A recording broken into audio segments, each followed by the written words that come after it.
Thank you for subscribing to our Cassandra Voices podcast. In doing so, not only are you making it possible, you are also safeguarding our independence.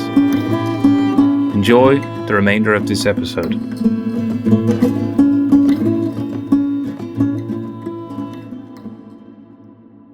So, this first image, the three young men in chairs, was taken in 1984 when there was fighting along the Green Line that divides East Beirut and West Beirut. And we're on the west side of the line here.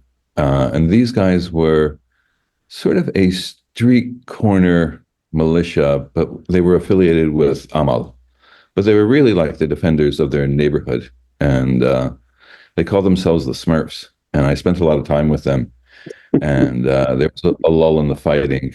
And I said to them, let's take a portrait. So they grabbed three chairs, put them in the middle of the street, and you can see behind, on the far left of the frame, like part of a barricade, and behind them is a house that's pancaked on top of each other from shelling. And this was actually their neighborhood. It's called Shia. It's in the southern suburbs, and it's one of the places that's really being hit hard now in Israeli strikes. Yeah, I think that was Dahia. You said the name because it cut. Yeah, Dahia. Dahia. Yeah, it's in the news every day now. Yeah, it's in the news every day. Yeah. Let's see the next one. This was taken in Tripoli, or north of Tripoli, actually, in a Palestinian refugee camp called Badawi. And there had been a heavy night of shelling, and I was walking down the street, and I met this old man, and his house had been damaged, and he had been showing me around, and he just kind of broke down and started crying. And the thing that made it really interesting to me were all the kids at the window, because the reaction of I didn't see them. There they are. Yeah. Their reaction to the war is different. Like the two young men in the previous pictures, they had grown up in the war, and it was almost normalized for them, and so they're looking through the window, probably wondering why this old man is crying. But yeah. And I like the fact that the angle on this picture is kind of skewed, because that's a bit what it feels like. Right. The world is right. Do you have a word for it when your eye is drawn to one thing and you miss a detail in the corner of the composition, or you only notice it later? There is no word for that. There could be a word for it. Yeah. I had not seen their faces are incredible, and they're in perfect, well, as good as can be. The focus in these clouded windows, extraordinary that you could capture their faces right there. Yeah, it was really the dichotomy between, the kids and the old man that really drew me to this picture. But I do love the light and the color palette of it and all of that. Right. The sniper. The sniper. He was actually the leader of the Smurfs. One of the leaders of Smurfs, the gang that I had told you about in Shia. Yeah. Right. And he was a famous sniper. He called himself Nero, after the emperor who played the fiddle while Rome burned. And he had absolutely the biggest gun I had ever seen. Yep. It turns out that it may be a sort of modified anti-aircraft gun that normally has two barrels. And it fired a shell that was 14.5 caliber, which is like the size of one's hand, from the palm. Oh my God. You can't put that thing you couldn't put that thing on your shoulder. Surely the kickback report from that would knock your shoulder out. Yeah, in fact, I have a great picture of them actually firing this. If you want to take just a minute, let me see if I can send that to you. But it was so big that they had to prop it up on sandbags and fire it. And they could fire like a kilometer or two away and hit things. It had this incredible range. So you referred to shelling across the Green Line in the middle of Beirut, but I guess the people were sniping extensively from building to building across the Green Line. Yeah, he was a sniper. And so they would take this gun up to the top of a building and fire down into this other neighborhood, and they would play music. They had this ghetto blaster with a cassette tape, and they had a Tom Jones tape, and they used to play this Tom Jones tape all day long. Oh my God, Tom Jones! Yeah, it's not unusual. It's not unusual to be loved by anyone. Exactly, that one. When you've got a big gun. Yeah. And then they would look through binoculars, and when they would spot somebody, they would, bam, they'd shoot. And then they'd all turn the radio on, because when people are killed, there's a news report. And yeah. Who would have been their main opponents in this section of the war? The Christians in East Beirut, the Lebanese forces at that point. Yeah. Although they fought the Lebanese army a lot also. Got them firing the gun too. And he's got two guys behind him. One guy is almost helping to back him up to take the kickback from the shot. Yeah, well, they actually also just want to see. They just want to see. Snipers, the sophisticated snipers now, they will work in pairs as well, with it when someone's spotting for the other. And apparently also occasionally wiping their ass. Let's cover some more. So now we have some guys walking through a landscape with some fire in the background. Yeah, this is the same battle that the picture of the old man crying was taken. This is north of Tripoli. These are the oil refinery of Tripoli burning. And these are PLO fighters from Fatah. And they're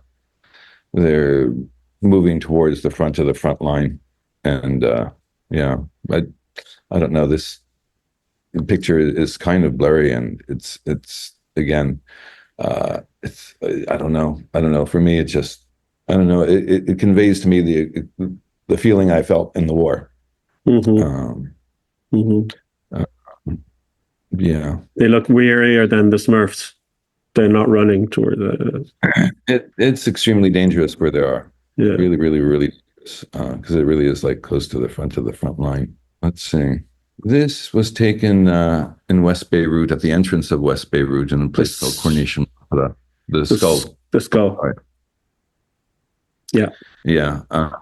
There had been fighting all over the Green Line. And actually, I had been with the Smurfs, and there had been a lot of shelling. And I wanted to walk back home to the Hummer district where I lived.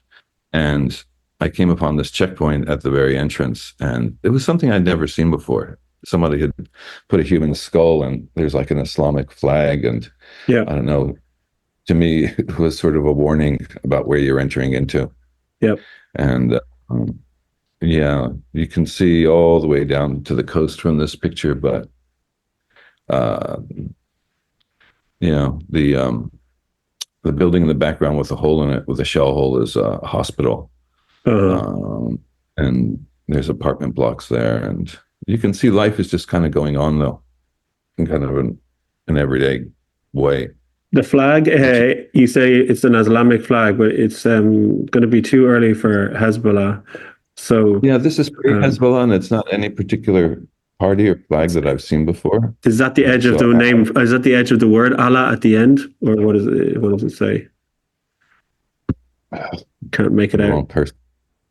Okay. Yeah, I'm not an expert on flags. So there must be someone who would know, but it wasn't a common flag, and it might have been. I don't know. It was really the skulls that drew me to the picture. Yeah. And it's kind of high up. I had to climb like a dirt barrier. That's why I'm above everyone here. So it was very visually striking. But again, it's really what's going on in the background to me that gives us this other quality to it, because Beirut is, even in wartime, was a remarkably normal place in many ways. Right. That's me. It's when I first arrived. That's you recognizable on the bottom, on the left. That's me on the left. Crouching down. Is that building on the, it's near the shore, it looks like. Is that a famous building? Oh, building. Yeah, it was called the Royale Hotel. That was famous. Yeah. Yeah. And it was like in the Green Line area. That's why we're crouching instead of standing. Yeah. And who was that? Who was that with you? Do you know? I don't quite remember. I think he was probably like a local guy, a local militia guy. But actually, when I zoom in on it now, it's funny, like what you look at in hindsight. I'm looking at my sneakers, and how shredded they are. Yeah. It's like you set off from Philadelphia with the raggediest boots you could find. It's funny. Just like a college kid from the 80s. Who's this very fresh-faced boy in the next one with the cap? Yeah. This was again in Tripoli during the Battle of the Palestinian camps, where the previous ones were taken. And this was early in the morning. There was a group of fighters, and they had had breakfast, and then they got up to leave to go on a mission, and they traveled in twos. Right. One guy has a rocket-propelled grenade, and the other guy has a Kalashnikov. They must have been like 16, 17 years old. And before they went walking, I said, stand there. I want to make a portrait of you. And it's very striking, this picture. It's really striking. I was never able to find these kids. I did search for them. But yeah. Next is Yasser Arafat. This is Yasser Arafat. Again, this is during the same battle. He's walking with his bodyguards through the palm groves. They were trying to kill him. And in fact, he had been wounded a day or two earlier. And if you look on his right arm, you can see that it's bandaged. Mm-hmm. He's got a walking stick. And they were fighting a Syrian-backed Palestinian faction. He was battling for control with the Syrians for control of the PLO, and it wasn't. Yeah. My God! It was a grim time. It was a grim time. Yeah, people don't know about this level of a war like that when they have a superficial memory of it. If you look through books I once looked through a book of Lebanese Civil War flags and posters, and there are so many. There are so many that we might consider in Ireland as well. By now, we do have in Ireland the remnants of the old conflict in the north, and sometimes you have a splint. I once heard a thing described as a splinter of a splinter, which conveys something of it. And you had communists and rightists on both sides, and you had Syria and Israel trying to interfere, and things really falling apart.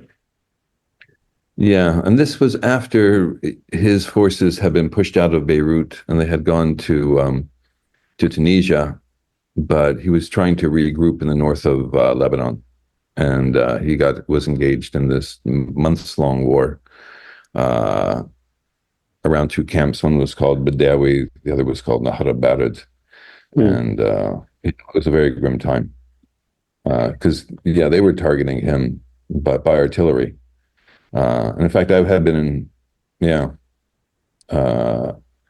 in buildings with him that had been hit, by artillery. And what was surprising about him and the men around him, and actually all these PLO fighters, is they were so stone cold used to the war that like things that would make a normal person jump, they would just, shrug at. You just become dead into that stuff. Let's look at the last one, which you said to me, you're something that stood out for you as a point of pride or preciousness. It's the girl with the flag. The flag? Yeah. An older Palestinian flag. It looks like it's not the same as the one now. Hand. Yeah, they made by hand. It was at a time when the Palestinian flag, for decades and still is outlawed on the West Bank by the occupation. And so people would sew these flags, at night, just with pieces of cloth. And it was a village called Beita that had been blockaded by the Israelis, and they came in, they arrested all the men, they took them away, put them in a grove with their hands behind their back. And these girls appeared above me on a hill, and the soldiers were down at the bottom, and they were taunting them and singing songs and waving this flag. And I ran to the top of the hill and I took this picture, and, never made the news. It really didn't change anything. But to me, I don't know, it just captures the spirit of the time and the women. Indeed. And absolutely. George, thanks very much. Okay. If I could just say one more thing, this last picture was taken in Gaza. Okay. In Gaza, in Beit Hanun. And, they say sometimes images remind you subconsciously of something else. Mm-hmm. And this woman's house had been destroyed. She had been taking me around the house, and she was just standing among, her life, which is now gone, in what had been her kitchen. And I don't know, she had a Madonna-like quality, I thought. When was this taken? This is the lady in the rubble with her hijab on and the pipe sticking out and everything. Yeah. Yeah, this was taken in 2006, actually. 2006. During the filming of the Gaza Fixer. Yeah.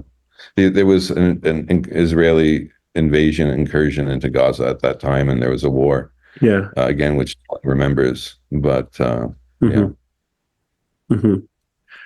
People don't remember. People actually they may have a memory of what was going on in Lebanon, but not the larger world thinks this started on October 7th. Right. Start off. This picture speaks to that. Back in 2006. Do you know what happened to this lady? Her specifically, no, but Beit Hanun has been completely destroyed since then, and it's in the area now that the Israelis intend on occupying and keeping and annexing. But I do have her name, but I don't know what's become of her. So I spent the 1980s on and off covering Lebanon. That was my beat, and I left when it all sort of became too much for me. And my slogans, my ardor for politics and revolution was really tempered by that time, by what it means in real life and bloodshed and loss and all of that. So I went to the Philadelphia Inquirer, and I worked there, and the Intifada broke out. And I went back, and they weren't interested in covering the Intifada. So I went on my own, and I was determined. I thought about the body of work that I had from Lebanon, and although I'm proud of it, and they're interesting images, they say nothing about the place I loved or the people I knew. It was, and instead of informing people, I realized that it was really sort of actively disinforming people. To only know Lebanon and Beirut in this sort of one-dimensional, cartoonish way, where it's the byword for violence and chaos. So when I went to Palestine, I decided also to take pictures while I was documenting the Intifada of the beauty of the place and the dignity of the people. And I ended up doing a book with the University of California Press. And when it came time for the cover, I chose this image, which is pastoral. And people didn't associate at that time anything beautiful with Palestine. And in fact, when I was with my photojournalist friends, we had gone to an event, and we had slept overnight, and we were walking back to our car. And I really didn't take any notable pictures of that event. But as we were leaving, I saw this guy standing in a field of yellow flowers in the Galilee. And I ran out to take this picture, and my friends were saying, what are you doing? That's not a picture. You can't use it. Come on, let's go. We're tired. And I took this picture, and I don't know. To me, it also says Palestine, what Palestine is, what it was. Yeah. And actually, this might be outside the parameters of our story. Only the University of California Press agreed to publish it. All the publishing houses in New York turned it down. Although it was a strong piece of work and nobody had done anything like it at the time, like photograph the Palestinian revolution from the inside. At one of the publishing houses, the guy came up to me and he said, listen, you seem like a nice guy, so let me tell you how this works. We publish, books twice a year. Our people have to go out and, explain them to bookstore owners in a few words. And if I was to describe your book, I'd call it Ragheads and Rocks and Ragheads. That's what he said. And I said, listen, it's not that there's anything wrong with Rocks and Ragheads, but it's just not happening for us this season. He had reduced the cause of Palestine, the great moral question of our time, to, this flippant rags and rockheads. But I did go to an academic press at the University of California, and they agreed to publish it, and they published it under this title. And at the time, using the word Palestine was controversial. Hmm. It's hard to imagine. And they decided to publish the book, and the Jewish organizations in California actually got together and they had wind of it somehow. And they wrote to not just the chancellor of the University of California, the chancellor of all 9 branches of the University of California. And they said, you absolutely can't publish this book under this title. First of all, there's no such place as Palestine. It doesn't appear on the map. Mm-hmm. And you're an academic, so it's disgraceful. And they withheld $350,000 from them. And, but they were brave, and they went ahead and they published the book under this title. But when I see what's happening on campuses now, it's for me, even though there's so much resistance to what the student protesters are saying, at least you can use the word Palestine. It was rare. People would call it the Holy Land. There was all kinds of, sort of dodges to get it around calling the place Palestine, or calling the people there Palestinians instead of Arabs, Israeli Arabs. It's sort of, to me, it's significant how much has changed since then. What are the flowers that in the field that he's standing in? I think those are mustard seed plants. But I'm from Philly. What do I know about fields and flowers? You remember where it was exactly? Yeah, it was someplace. It was a place called Arabia. It's in what they call the Triangle, and it was actually the day after Palestine's biggest celebration, the Day of the Land. And people had gone, to commemorate this from every village far and wide. And we actually went to go see that. But to me, this encapsulated the Day of the Land more than people making speeches and waving flags and that sort of thing. What was the guy thinking about? I have no idea. And I didn't even really talk to him or interact with him much. I didn't know who he was. And that's the difference between being a visual journalist. A visual journalist leads with their eyes. And I actually, having been an academic, had to de-learn how to think about things, sort of mentally first and, textually, and instead to see what was in front of me, rather than like constructing what it represents and all of that in the moment. Right. Let's look at some of the photos from inside the book. Can we do that? Yeah, sure. Let's see which ones are actually inside. Some of these are taken in that period but didn't make it into the book. Let's see ones that didn't make it into the book. A version of this, there's 2 pictures. One is they're both in black and white. One is of a soldier pointing at me and, screaming, "Don't take a picture." And then just before that, there's a picture of a bunch of soldiers beating women. This sequence is in my book, but because it's a book of color photography, the color versions are in the book.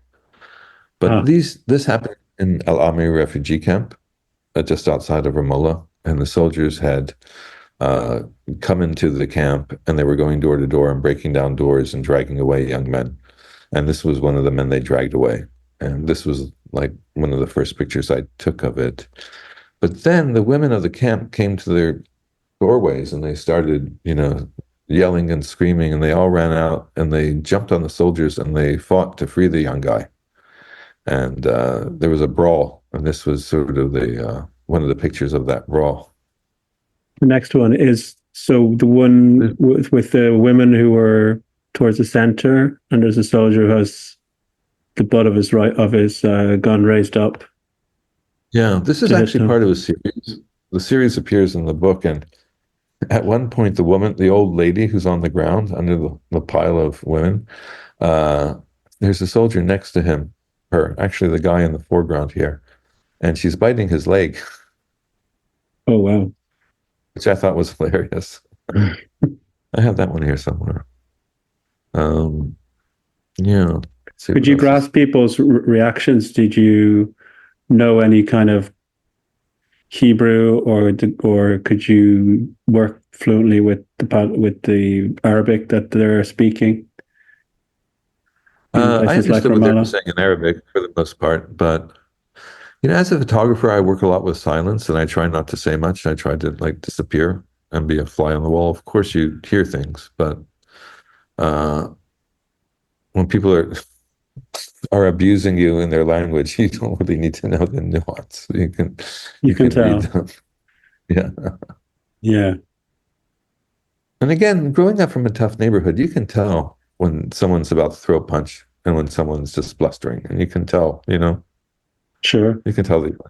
In fact, there's another picture. This is taken, a color one, of three soldiers taking away a young man. They're Yes. kind of choking. There's a guy in the background Yeah. who's has his mouth open. Actually, after this picture was taken, this guy came up and like he threw a punch at me. Oh, right. He Tried to looks knee like me, he actually. looks like he could throw a punch. Did he miss? I blocked it. Oh, well done. With your camera?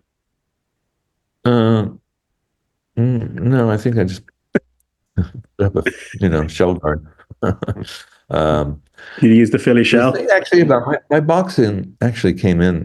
in all this work, but not in ways you would think or I would have imagined. It wasn't me throwing punches at them, but like the ability to take a punch, Right. you know?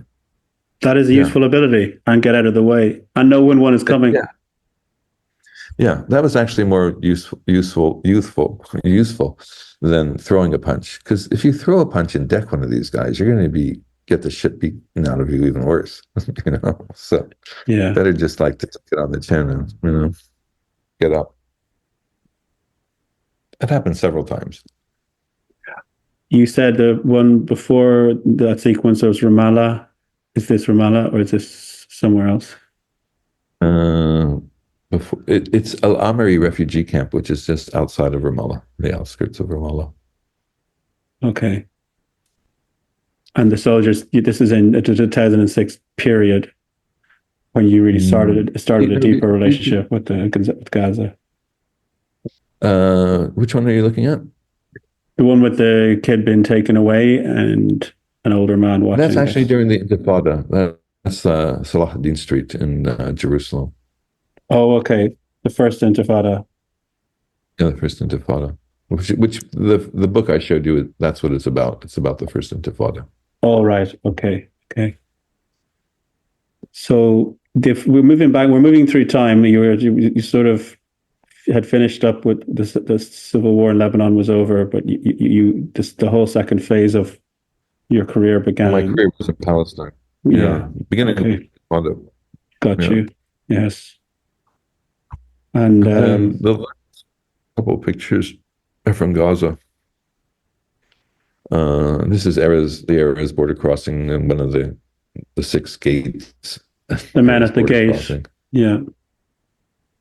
And these men are workers at a time when the only work they could get was in Israel. And so they would gather at, 3 a.m. in the morning to be one of the first ones let through the gate for the privilege of, working on an Israeli kibbutz and coming home with a paycheck.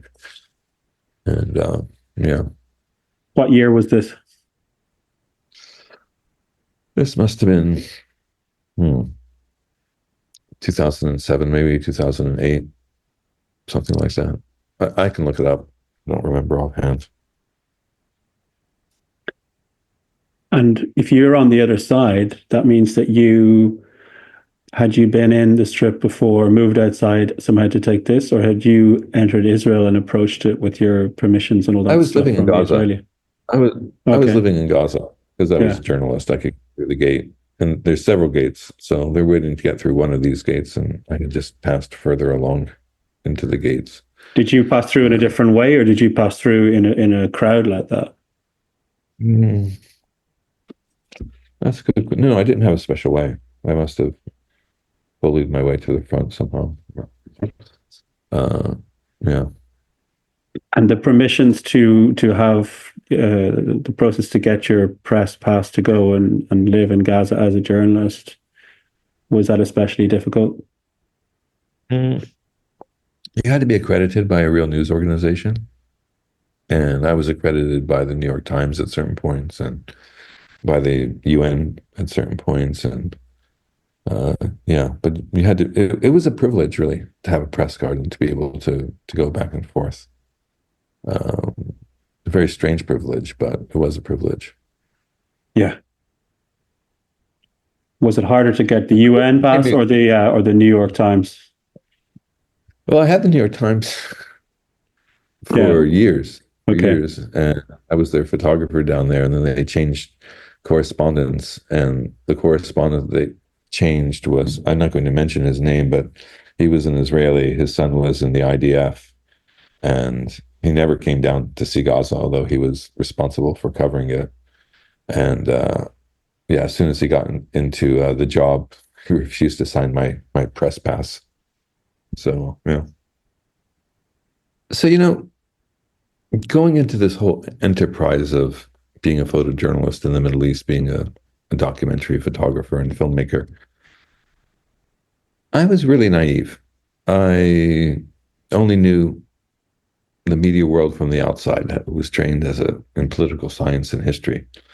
And I thought the reason there wasn't more coverage of the Arab world and from the Arab world at that time was because there were simply no reporters here. And sort of my awakening to the way the system works has really come in stages. And it's relevant because the reason I did this job is I wanted to be a witness to what was happening that people weren't seeing, because I always felt that the wider world was fair-minded, and if they really knew what was happening in Palestine, they would not see the Palestinians as the aggressors. They would see them as the victims, as an occupied people. And yeah, so that awakening came in stages. The first time was when I was working for Newsweek magazine in 1982, and I was captured by the Israeli army and had my film stripped away from me and photographed, both on one day, being with the Palestinians and then being with the Israelis. And what a change. Incredible. Yeah. What a change. And I managed to smuggle the film to my bureau in Jerusalem, what they hadn't destroyed. And there were pictures of a family trapped in a house that was being riddled by machine gun fire. There was pictures of tanks blowing up civilian homes at point blank range. And earlier on the rolls of film, there were pictures of the Palestinians shooting at the Israelis, which were common. When the magazine came out, I was shocked to see they didn't use any of the pictures of the Israelis in action overrunning South Lebanon, which were absolutely exclusive. But they ran a very ordinary picture I had of Palestinians in the back of a truck firing at Israeli jets. And I thought that was really strange. Mm-hmm. And what's worse is the pictures disappeared and they were never seen again after I sent them to the magazine. Luckily, I had copies in black and white, which document, what I'm saying. But it gave me rise to question working within the system. Mm-hmm. And later when I worked for the New York Times in Gaza, I was the only person that they had in Gaza. I was a freelancer, yes, but I made, the paper like 6 times in 1 year, and I was their regular guy there. Mm-hmm. And that was great until they changed the bureau chief to a man whose son was in the Israeli army and who was an Israeli citizen. And he refused to sign my press card. Mm-hmm. And I realized that these places are clubs. Every organization is a club in some sense. And you're either part of the club or you're outside the club. And it wasn't until I went to Al Jazeera that I felt I was with people who were like-minded and I didn't have to explain that it was the Palestinians who were occupied, that it was them whose country was ethnically cleansed. Their set of assumptions was completely different than at the New York Times. One of the pictures I had in the paper at the New York Times was of school children screaming in a hallway as Israeli troops shot up their school. Rather than being sort of congratulated for that picture, they put me under investigation. And I had to provide every picture that I had taken that day to prove that it wasn't fake. Mm-hmm. Their assumption was that image is possibly fake, Pallywood. Mm-hmm. A news organization coming from the global south, they wouldn't ask that question. It wouldn't be extraordinary to them that the Israeli army was capable of shooting up a school. Mm-hmm. And yeah, and there are a lot of lingering colonial attitudes towards the global south in Western media. And you can see it all the time. The way the Amsterdam riots were reported. It's just the latest example. There's ones every week. And as a photographer, when your mission is to tell the truth, to be unbiased, to let the chips fall where they may, it can be disheartening. It can be disheartening. Have you seen this change over time? When was the particular example, that last one you gave, of the school being shot up? Riot. Oh, that was when I was still working for the Times, which was 10 years ago. It was a long time ago. But the same system is at work. You just have to read the paper, and it's very subtle. 10 Palestinians died in Gaza. 10 Palestinians were killed by the Israeli army in Gaza. They were killed. They didn't just die. It's very subtle. It's very subtle. You say, but read the paper. I think it seems increasingly to be the case that people are not reading the paper either in its printed form or its digital form. They're not just not reading it. I mean, they're sort of, it's been measured, or, I've seen it in more than one place, supposedly backed up by research, that actually younger and more digitally immersed people actually exercise this kind of skepticism about what they're seeing, sometimes more stringently, that they've started to educate themselves to cast enormous amounts of doubt on things. And it's imagine if there was no internet and all we knew about what the genocide in Gaza was what we read, in the newspaper or on, BBC, or CNN, etc. It's an information wall, which I find distressing because I really do believe in journalism. I mean, it is my religion. It's worth, risking yourself for. Do you think the students that you're teaching now in AUB will be going straight out to cover any of these conflicts that are erupting all around them? Yeah, several of my students are actually in the field now and working, and I'm really proud of them. Really proud. I feel like a proud parent. Yeah, and some of them come from marginalized communities, and yeah, it's important. It's important, but real journalism is important because blogging is not journalism; it's opinion, and I really believe in the ideals and the ethics of old-fashioned journalism. And so you're preparing all your students to do that now. And in your conversation with the Beirut Banyan, Ronnie Chadha, you come across as quite a hard teacher to please. But now you're showing your softer side. You're saying how delighted you are. You're a parent. You're gonna watch over them. I think people could easily come back to you and start expecting you to mentor them, several of them, many of them all at once, as they go out there. It's an honor. It's an honor. I was mentored. I came here not knowing anything. Yes. And I had people take me under their wing, people I respected. And it's really important. It's critically important. It's critically important. I was privileged to work with Robert Fisk. I was privileged to work with Don McCullen. I was privileged to work with these people. And yeah, I mean, this kind of journalism lives on. Stories disappear, but like the things George Orwell wrote in the 1930s, they live on because they're true. They're true and they're honest and they're clear-eyed. Robert Fisk's papers have just been given to Trinity College in Dublin, and they're obviously, I confirmed to a friend, but it seems like he gave over the entire archive to them essentially, which is, as everyone who knows him or knew him knows, that's going to be a massive undertaking. to go through it and organize it, counter process it, like for that university. And as someone who was there, at the time, and watching him start to set out his method and everything. When you watched a writer, did you feel like you wanted to take up that, or did it further help you to define yourself as a photographer? You didn't even want to write. Actually, I came intending to be a writer, but it's harder. It's more work. you had that academic side, and clearly like telling stories. So, is there another book coming? A film?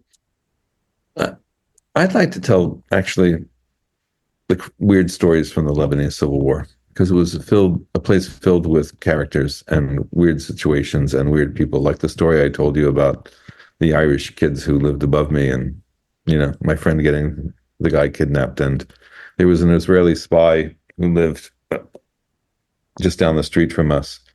Oh, really? Who posed for years in West Beirut as a homeless person. We used to call him Abhorrent, and turned out he was an Israeli operative. And odd things and funny things. How did people find out that he was an Israeli operative? After the war, he started appearing at Israeli checkpoints, like wearing an army uniform. Okay. So he was right. That's like something out of the Rudyard Kipling novel Kim, which describes just kind of really crude spying, where they hire, as the title character, kind of semi-homeless kid to run around because they're ignored by everybody. So the theory goes they can snaffle up information. If any weird, as a final weird story, I'd love to hear one, but I can nominate one if none come to mind. Sure. The Special Forces American who decided he was going to join, if I'm right, the Iranian kind of Revolutionary Guard. I knew him very well. Yeah. Abdullah Ali. How does that story work? How did you first meet him? My friend Mike Nelson met him. It was during the Israeli invasion. Everyone, the streets were deserted. It's being bombed. And he sees from a distance a 6 foot, 3 or 4 African American, tall, thin, dressed in classic the full American combat regalia, with like the Vietnam era vest and helmet and M16. They shouted to each other, and they were both Americans, so they hit it off. And this guy's story is it's a book. He was an African American soldier in the U.S. Army. He was an demolitions expert. He got into trouble and got thrown in military prison. And while he was there, he converted to Islam and took the name Isa Abdullah Ali. And he was recruited by the Iranians. And when he left prison, he dressed as a postman with another fellow, and they assassinated the Israeli ambassador to Washington on his doorstep. And he fled to Iran, presented himself to Khomeini's government, and they took him on as a fighter. So he's known to history, this guy. He's not someone that only you speak about. No, and I wouldn't have believed it. He told me this, but an Iranian photographer, a friend of mine, met him at the war front and during the Iran-Iraq War. And he said, he was famous. He had like a little band of fighters, and they had their own helicopter, and they would fly behind Iraqi lines and blow things up and come back. Oh my God. And when I met him, he had come to Beirut with the Iranian Revolutionary Guards. And because he was American and he didn't speak Farsi, he was sort of an outsider. So he was very happy to meet other Americans. And so he would come to our house and he would say things like, "All right, brother, say we're trapped here and they're firing at us from that building. How do we kill them all?" And he would explain how you would kill all the people in that building. By modifying your rocket-propelled grenade to make it flammable, firing it at the building, setting it on fire, and then shooting them when they ran out of the building. He taught us how to make cocktails. He was in another world.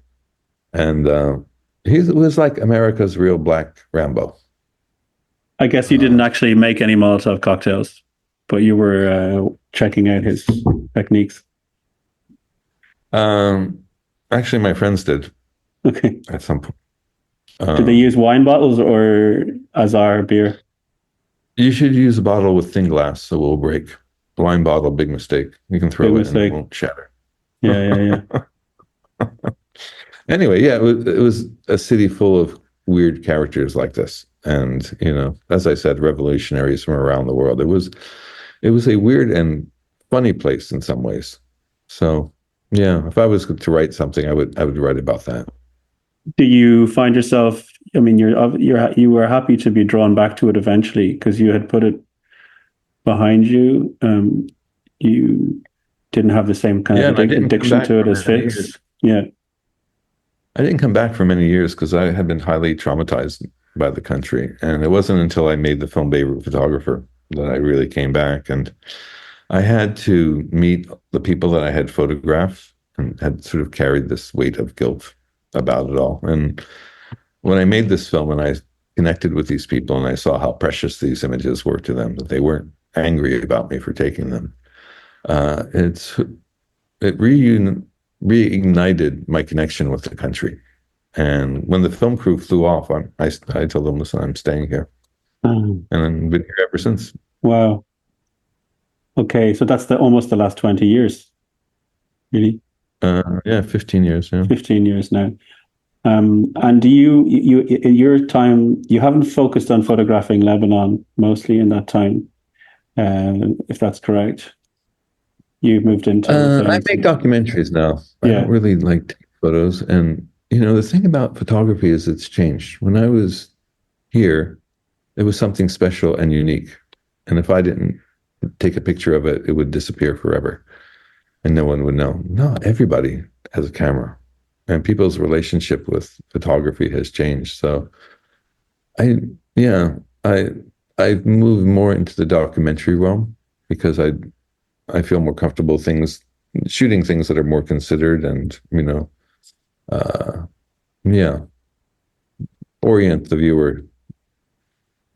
I mean, the photography is amazing and it's special, and I'd rather teach it now than do it all the time as a profession. And also something weird happens to a photographer after you get past a certain stage is I see like amazing pictures around me everywhere. Yeah. I used to have to search for them. I see them everywhere now. And I can easily like carry a camera with me and just shoot everything. But I see it, I appreciate it. But unless it's part of a story that I want to tell, I don't really take the camera out and photograph. Huh. You evolved into wanting to stitch the still pictures together. Yeah, and what is a documentary other than still photographs stitched together with a narrative and audio, And it gets out to many more people, so I find it more satisfying in some ways. You have a full-on life in Beirut now, so who are the weird characters that you meet now? There's a weird Irish guy that you should know about, who I love. What's happened with him? His name is Stephen Gerard Kelly, and he came here as a photographer. Flaming red hair, like the most out-of-place character you could imagine. Rode a bicycle everywhere. He was a photographer, but not like the other corporate photographers. He felt it in his heart. And he went down to live in the Palestinian camps and didn't take his camera out for the longest time, and then finally started photographing the people he came to know. And it's a dangerous place to be, especially as a red-haired foreigner. Mm-hmm. And he's like, in the camps, everyone knows him and they love him because he's so genuine and real. And he made a great film about Beirut. Its name escapes me now. But you meet people, special people like here. Why would you come to Beirut unless there's something different or off about you as a foreigner? And I love meeting those people. Well, I hope you meet many more. And I hope you can bring more people out there if things, calm down enough that can happen. Places like Alia's books, places like Hamra, places like AB and the Corniche. These are wonderful places. Well, it's been wonderful talking to you. And I have to say, although Ireland is like a world away from here, and people don't have the best associations with Britain, the Irish have a special place in our heart, and there's a special connection. And so it's been really fun talking to you. Thank you so much, George. Thank you. Cheers.